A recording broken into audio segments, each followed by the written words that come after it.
Hi guys, welcome back to the channel, and today we'll be talking about the iPhone 5s and is it worth it having in 2020. So let's get started.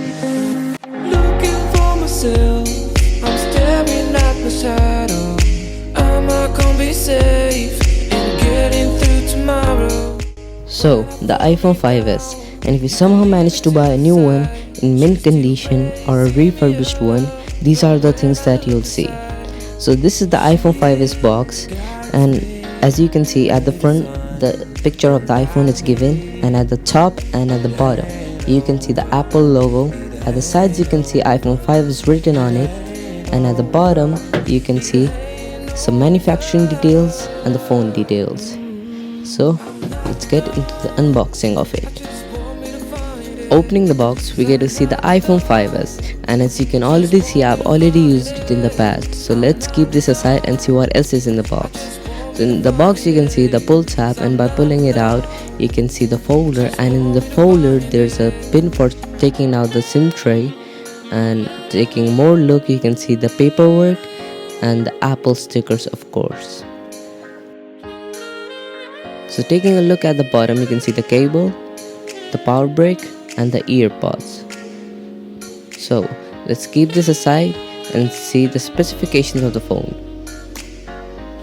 The iPhone 5s has an Apple A7 chip with a dual-core 64-bit processor. It weighs around 112 grams, and as compared to today's phones, it's heavy.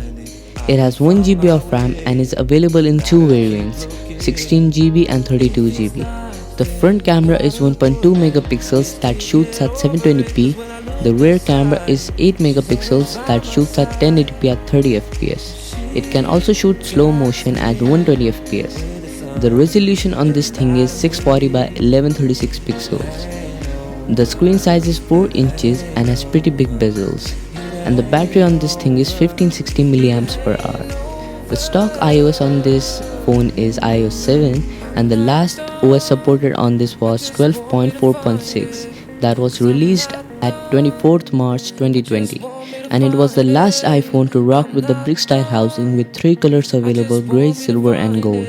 And the iPhone is also pretty thick as compared to today's phone, and in 2020 you can wrap the iPhone 5s around $100 to $150, and in India 5,000 rupees.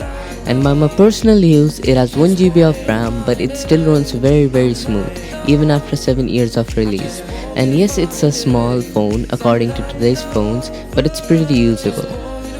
So the question comes, is it worth it buying in 2020?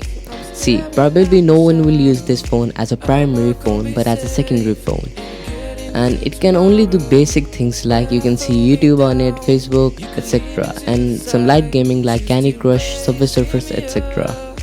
But I'll not say buy the iPhone 5s in 2020.